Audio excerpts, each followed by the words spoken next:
Hi guys, Biggie here. After putting 120 hours into Final Fantasy VII Rebirth, I got to thinking about the OG title. It's known as the quintessential JRPG for a lot of reasons. It was the first Final Fantasy that went 3D. It was the first Final Fantasy on the PlayStation. It was the first Final Fantasy to really have cinematic storytelling. And then I realized it has the perfect opening boss in a JRPG. And in this video, I'm going to tell you why.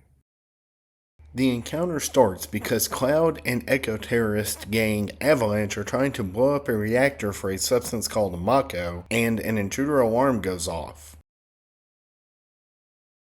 While this isn't Final Fantasy VII's traditional battle music, it does fit this fight well. Right off the bat, players will notice that the camera sweeps into the battle, while the ATB gauges called time are filling, indicating that 1. Battles are not static, and 2. For someone who has never played a JRPG, correlating the gauges being filled with being able to do an action should happen relatively quickly. Players will now notice that Barrett's other gauge, called Limit, is now full, and instead of attack on his commands menu, it says Limit, shining in a rainbow of colors. This means he has taken enough damage to fill that gauge and unleash a very strong attack in comparison to his standard attack. Limit breaks are very powerful, and the higher the level of limit break, 1 through 4, the more damage they will do. His first level 1 limit break is called Big Shot, and simply hits for more damage than a single attack. As much as I personally love limit breaks as a battle mechanic, as does everyone else apparently since they've never left the series, it was purely a show of power as to what the PlayStation 1 was capable of at the time. Sheer spectacle, and I love it.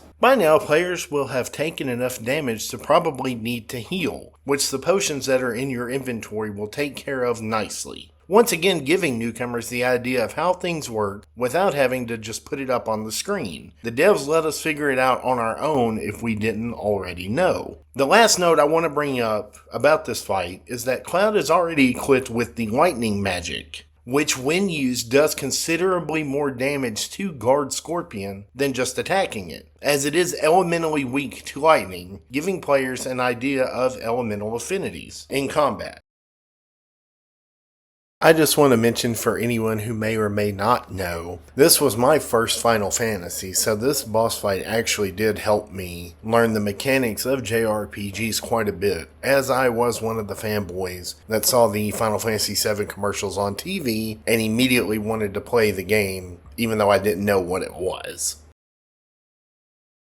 By the end of this fight, players should be more than comfortable with the combat mechanics of Final Fantasy VII, and they are rewarded for their hard work with the famous victory fanfare and one last piece of cinematic flair showing the enemy dissolve into purple energy and the spoils of battle screen showing what you got. I hope this video serves as a nice supplement to the other Final Fantasy VII videos I'm making and shows a few reasons why I think it does have the best opening boss in the franchise. I'm Mr. Big. Catch you next time.